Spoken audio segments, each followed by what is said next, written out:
হাজারো শহীদের আত্মত্যাগ, হাজারো যোদ্ধার আহত হওয়া, চোখ হারানো, পা হারানোর বিনিময়ে আমরা একটি নতুন বাংলাদেশ গড়ার স্বপ্ন দেখছি। সেই নতুন বাংলাদেশ গড়ার দায়িত্ব আপনারা আমাদেরকে দিয়েছেন,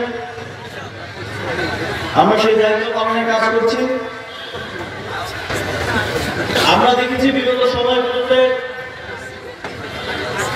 উত্তরবঙ্গ উন্নয়ন কার্যক্রম থেকে শুরু করে সরকারের বিভিন্ন কার্যক্রমে বঞ্চিত হয়েছে, অবহেলিত হয়েছে। আমি অন্তর্বর্তীকালীন সরকারের পক্ষ থেকে বলতে চাই, আগামীর বাংলাদেশে এলাকাভিত্তিক কোনো বৈষম্য আর থাকবে না। উত্তরবঙ্গ আর কখনোই উন্নয়ন কার্যক্রমের ক্ষেত্রে বঞ্চিত হবে না। আপনারা ইতিমধ্যে দেখেছেন অন্তর্বর্তীকালীন সরকার কিছু উদ্যোগ নিয়েছে। উত্তরবঙ্গের সুগার মিলগুলো চালু করার উদ্যোগ নেওয়া হয়েছে।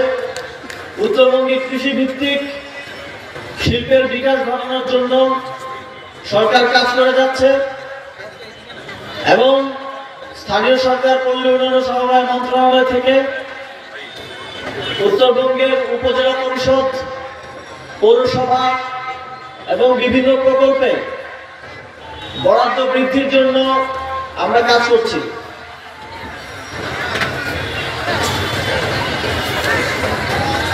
আটোয়ারী উপজেলায় আসার পর এখানকার উপজেলা পরিষদের থেকে আমরা বিভিন্ন প্রকল্পের প্রস্তাব পেয়েছি। স্থানীয় সরকার বিভাগের সেই উন্নয়ন প্রকল্পগুলোতে আটোয়ারী উপজেলার সেই উন্নয়ন কার্যক্রমগুলো আমরা অন্তর্ভুক্ত করবো এবং অতি দ্রুত এগুলো কার্যক্রম শুরু হবে